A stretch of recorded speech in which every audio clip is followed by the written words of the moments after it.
ফিলিস্তিনের অবরুদ্ধ গাজা ভূখণ্ডে ইসরায়েলি বর্বর হামলায় আরও 28 ফিলিস্তিনি নিহত হয়েছে। এতে করে উপত্যকাটিতে নিহতর সংখ্যা 43,750 ছাড়িয়ে গেছে। এছাড়া গত বছরের অক্টোবর থেকে চলা এই হামলায় আহত হয়েছে আরও লক্ষাধিক ফিলিস্তিনি। শুক্রবার এক প্রতিবেদনে এ তথ্য জানানো হয়েছে। প্রতিবেদনে আরও বলা হয়েছে, গাজা উপত্যকায় ইসরায়েলের চলমান হামলায় কমপক্ষে আরও 28 জন ফিলিস্তিনি নিহত হয়েছে। এতে করে গত বছরের অক্টোবর থেকে এ পর্যন্ত মৃতের সংখ্যা বেড়ে দাঁড়িয়েছে 43,764 জনে পৌঁছাইছে। শুক্রবার অবরুদ্ধ এই ভূখণ্ডের স্বাস্থ্য মন্ত্রণালয় জানিয়েছে। মন্ত্রণালয়ের এক বিবৃতিতে জানিয়েছে, নিরলস এই হামলায় আরও অন্তত 1,03,490 জন ব্যক্তিও আহত হয়েছে। মন্ত্রণালয় বলেছে, গত 24 ঘন্টায় ইসরায়েলি বাহিনীর অব্যাহত আগ্রাসনে 28 জন নিহত এবং আরও 120 জন আহত হয়েছে।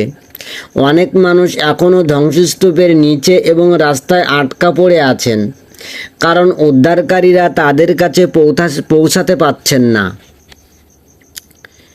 ফিলিস্তিনি স্বাস্থ্য কর্তৃপক্ষ মনে করেছে, গাজা উপত্যকা জুড়ে ধ্বংস হওয়া বাড়ি ধ্বংসস্তূপের নিচে এখনও 10,000-এরও বেশি লোক নিখোঁজ রয়েছে। মূলত গাজায় অবলম্বনে যুদ্ধবিরতির দাবি জানিয়ে জাতিসংঘের নিরাপত্তা পরিষদের প্রস্তাবের সত্ত্বেও ইসরায়েলের অবরুদ্ধ এই ভূখণ্ডে তার নৃশংস আক্রমণে অব্যাহত রেখেছে। উল্লেখ্য, গত 7 অক্টোবর হামাসের নজিরবিহীন আন্তঃসীমান্ত হামলার পর থেকে ইসরায়েলে গাজা উপত্যকায় অবিরাম বিমান ও স্থল হামলা চালিয়ে যাচ্ছে। ইসরায়েলি এই হামলায় হাসপাতাল, স্কুল, শরণার্থী শিবির, মসজিদ, গির্জা সহ হাজার হাজার ভবন ক্ষতিগ্রস্ত বা ধ্বংস হয়ে গেছে। এছাড়া ইসরায়েলি আগ্রাসনের কারণে প্রায় 20 লক্ষেরও বেশি বাসিন্দা তাদের বাড়িঘর ছাড়তে বাধ্য হয়েছে। মূলত ইসরায়েলি আক্রমণে গাজাকে ধ্বংসস্তূপে পরিণত করেছে। জাতিসংঘের মতে, ইসরায়েলের বর্বর আক্রমণের কারণে গাজায় প্রায় 85% ফিলিস্তিনি বাস্তুচ্যুত হয়েছে। আর খাদ্য, বিশুদ্ধ পানি এবং ঔষধের সেই তীব্র সংকটের মধ্যে গাজায় সকল এখন খাদ্য নিরাপত্তাহীন অবস্থার মধ্য দিয়ে রয়েছে।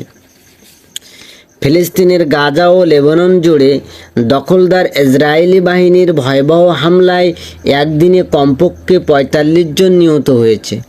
এর মধ্যে গাজায় নিহত হয়েছে 24 ফিলিস্তিনি। এছাড়াও লেবাননে প্রাণ হারিয়েছে আরও 21 জন। বৃহস্পতিবার বার্তা সংস্থা এই প্রতিবেদনে জানানো হয়েছে যে, প্রতিবেদনে বলা হয়েছে, গাজা উপত্যকায় দখলদার ইসরায়েলের চলমান হামলায় কমপক্ষে আরও 24 জন ফিলিস্তিনি নিহত হয়েছে। এতে করে গত বছরের অক্টোবর থেকে এ পর্যন্ত মৃত্যুর সংখ্যা বেড়ে 43,736 জনে পৌঁছাইছে বলে গাজা স্বাস্থ্য মন্ত্রণালয় জানিয়েছেন। মন্ত্রণালয়ের এক বিবৃতিতে জানিয়েছে, নিরলস এই হামলায় আরও অন্তত 1,03,370 জন ব্যক্তিও আহত হয়েছে।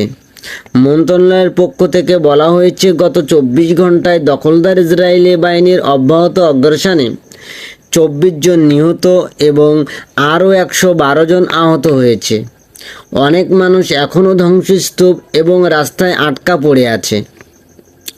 অন্যদিকে লেবাননের স্বাস্থ্য মন্ত্রণালয়ের পক্ষ থেকে জানানো হয়েছে, দখলদার ইসরায়েলি বাহিনী গত 24 ঘন্টার অভিযানে আরও 21 জন নিহত এবং 43 জন আহত হয়েছে।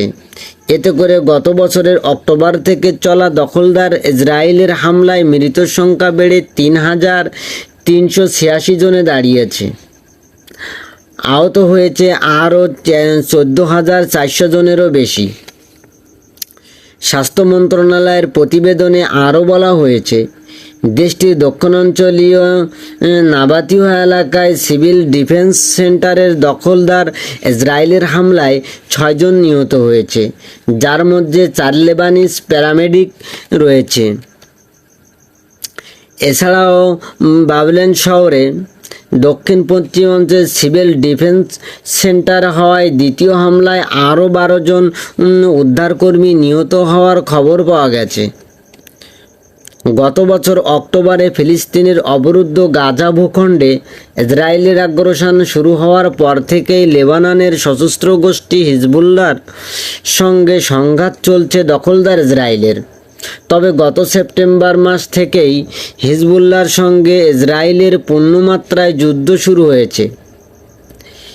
এরপর গত 23শে সেপ্টেম্বর রাজধানীর বৈরুতের পাশাপাশি লেবানন জুড়ে ব্যাপক বিমান হামলা চালিয়ে যাচ্ছে দখলদার ইসরায়েল। ইসরায়েলের সামরিক বাহিনীর দাবি, সশস্ত্র গোষ্ঠী হিজবুল্লাহর সে অপারেটিভ অবকাঠামো এবং অস্ত্রাগারকে লক্ষ্য করে এই হামলা চালাচ্ছে। হিজবুল্লাহও পাল্টা হামলা চালাচ্ছে। লেবাননের সেই অভিযানরত ইসরায়েলি সেনা সদস্যদের হত্যার পাশাপাশি ইসরায়েলের বেশ গভীর সামরিক ঘাঁটিতে অত্যাধুনিক মিসাইল দিয়ে হামলা চালাচ্ছে শক্তিশালী এই গোষ্ঠীটি।